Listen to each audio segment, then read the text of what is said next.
بسم اللہ الرحمن الرحیم ان اللہ وملائکتہ یصلون علی النبی یا ایہا الذین آمنوا صلوا علیہ وسلموا تسلیما اللہم صل علی سیدنا و مولانا محمد وعلی آل سیدنا و مولانا محمد بارک وسلم۔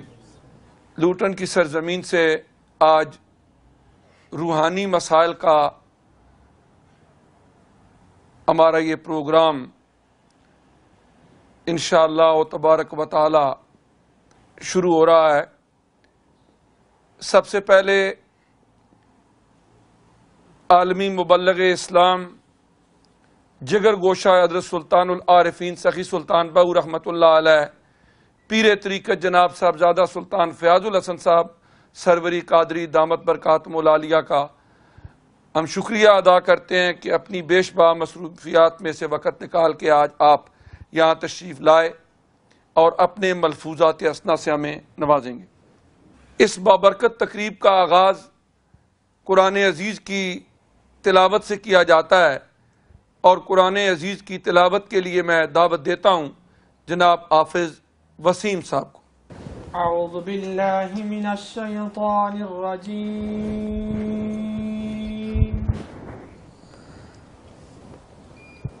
بسم اللہ الرحمن الرحیم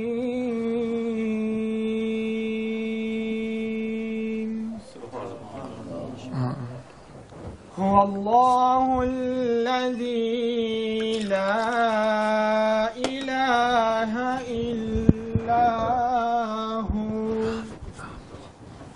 عالم الغیب والشہادۃ هو الرحمن الرحیم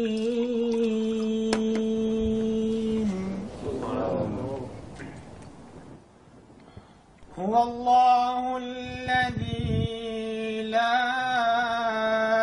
الہ الا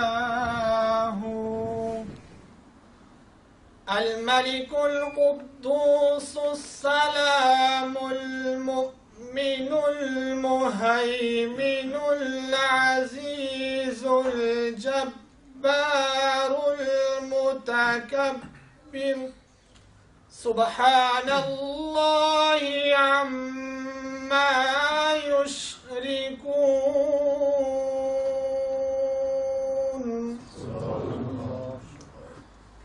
هو اللہ الخالق البارئ المصور له الاسماء الحسنى يسبح له ما في السماوات والأرض وهو العزيز الحكيم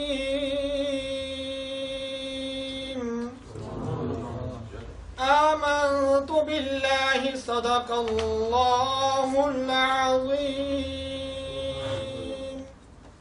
نعت رسول مقبول صلی اللہ علیہ وآلہ وسلم کے لیے میں دعوت دیتا ہوں جناب جنید صاحب کو۔ صلی اللہ علیہ وسلم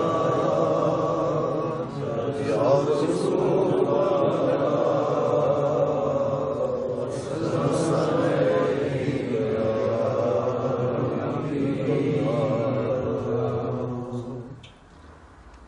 سونا آیا تے سج گئے نے گلیاں بازار سونا آیا تے سج گئے نے گلیاں بازار سونا آیا تے سج گئے نے گلیاں بازار جشن میلاد مناؤ سارے جشن میلاد مناؤ سارے آ گئے نے سرکار سونا آیا تے سج گئے نے گلیاں بازار سونا آیا تے سج گئے نے گلیاں بازار